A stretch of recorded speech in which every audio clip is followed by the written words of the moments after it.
Hey everyone, Sean here from SeanMojo.com. I'm out here in the snow today and I want to make a quick video about how to get a good exposure in a bright environment like out here or a bright day on the beach.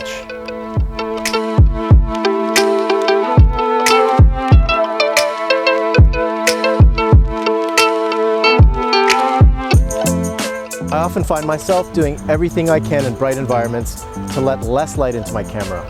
So there are 3 things you can do to let less light into your camera. The first thing is lower your ISO.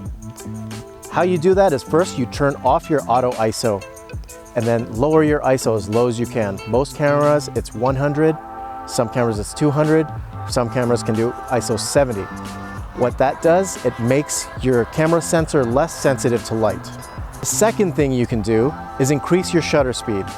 So a very slow shutter speed, like say 60 over 100, will let in a tremendous amount of light because the shutter's open for so long.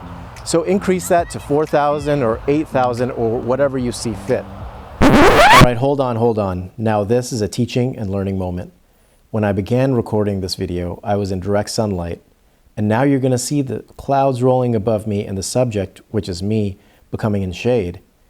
So what do you do in this situation where the environment is constantly changing?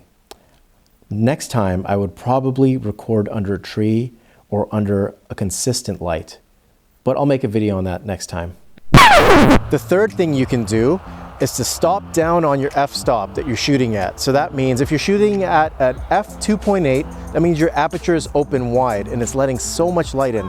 So stop down to like an f22 or even an f32, depending on what your lens's capability is, and that'll let a lot less light in and it won't be so bright.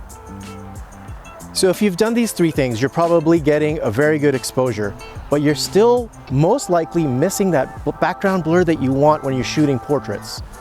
What you can do, you can add a neutral density or ND filter onto your camera by screwing it into the filter mount.